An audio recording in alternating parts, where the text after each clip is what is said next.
Bu bölümdeki konumuz oldukça önemli ve bir o kadar da ciddi. Üniversite tercihi.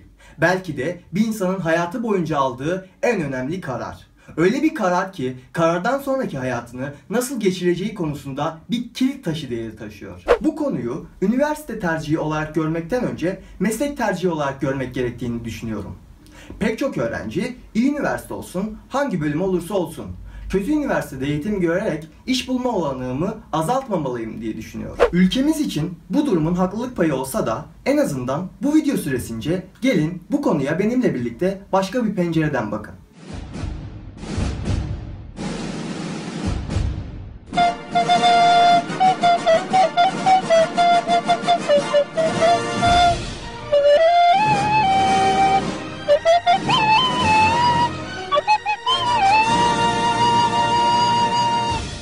...21. yüzyıl dünyasında, Türkiye'de ya da dünyanın herhangi bir ülkesinde yaşıyor olursanız olun. Ortalama bir çalışan gününün 8 ila 10 saatini iş yerinde geçiriyor. Bu da uyku ve yemek gibi günlük ihtiyaçlarımızı tablodan çıkarınca kalan sürenin gerçekten çok büyük bir bölümünü oluşturuyor. Yani bir nevi emekli oluncaya dek hayatımız işimiz oluyor.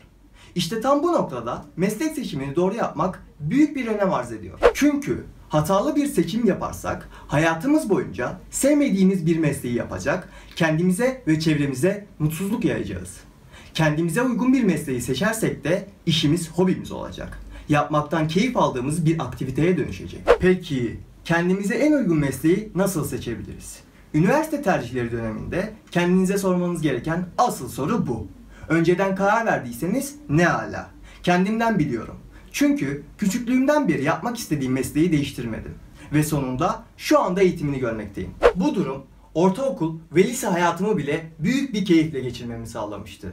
Arkadaşlarım büyük bir konsantrasyon içerisinde en iyi üniversitelere odaklanmışken ben çocukluk hayalimi gerçekleştirmek için çaba sarf ediyordum. Nitekim Türkiye'nin en iyi üniversitelerine gitmiş olup yanlış mesleği tercih ettiği için okulu bırakıp sınavlara yeniden hazırlanan arkadaşlarım da oldu. Ancak ben hala sevdiğim meslek için çabaladığımdan okula büyük bir keyifle gidip dersleri hevesle dinliyorum. Ve bir o kadar da eminim ki bu durum iş hayatım boyunca da devam edecek.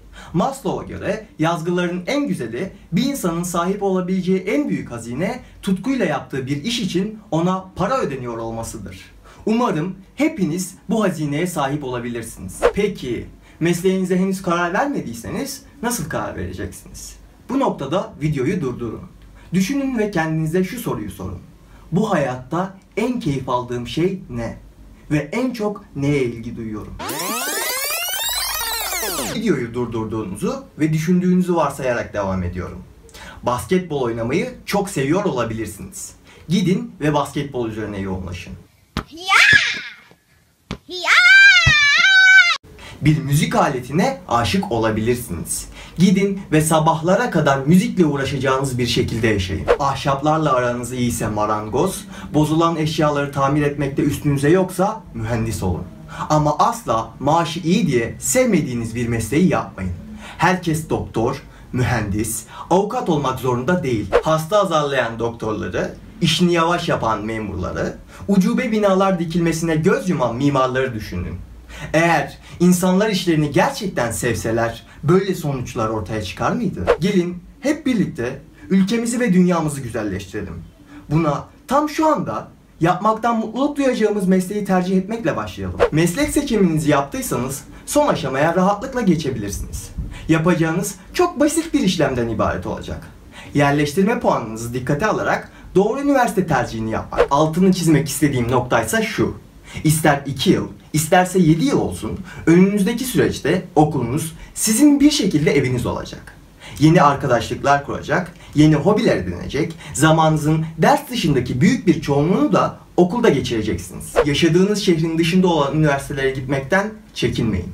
Bu atacağınız yeni adım çok büyük deneyimler kazanmanızı sağlayacaktır. Ancak yine de tercih listenizin üst sıralarında yaşadığınız şehirde mevcut olan iyi üniversitelere yer vermenizi öneririm. Bu durumda üniversiteye geçiş aşamasında sizin için her şey biraz daha kolay olacaktır. Bir diğer dikkat etmeniz gereken noktaysa üniversitenin akademik yeterliliği. Bu konuda da bol bol araştırma yapmanızı, seçeceğiniz bölümlerin akademisyenlerini incelemenizi, size sunabilecekleri teknik altyapının kalitesini göz önünde bulundurmanızı tavsiye ederim. Örneğin kimya fakültesine yönelik tercih yapacaksanız, okulun kimya laboratuvarının yeterliliği hakkında fikir sahibi olmalısınız. Malzeme, materyal olarak Avrupa ve dünya standartlarına uygun olan okullar, eğitim kalitesi olarak her zaman bir adım daha öndedir. Ve bir o kadar da çağdaş eğitim alacağınızı gösterir. Tüm bunlara dikkat ettiğimiz zaman kusursuz bir tercih yapıp geleceğinize daha emin adımlar atacağınızdan hiç şüpheniz olmasın.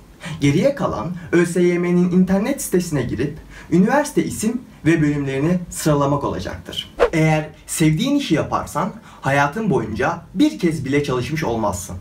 Confucius'un M.Ö. 5. yüzyılda söylediği bu sözü tercih döneminde kendinize rehber edinmeyi unutmayın. Hepinize hayatınızın herhangi bir noktasında geri dönüp bu zorlu süreci keşkelerle anmayacağınız bir tercih dönemi dilerim. Bir sonraki mevzu bahisimizde görüşmek üzere.